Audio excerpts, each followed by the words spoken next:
मिरहा एक प्यारी सी 3 साल की बच्ची थी। वह हमेशा मुस्कुराती, सबकी मदद करती और रात को आयतुल कुर्सी पढ़कर सोती।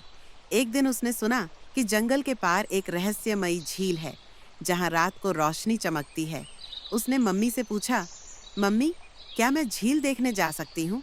मम्मी ने प्यार से मना किया, बेटा, वहाँ कुछ सही नहीं लगता। रात को मिरहा ने दुआ पढ़ी, अपना टेडी बियर उठाया और चुपचाप जंगल की ओर चल पड़ी।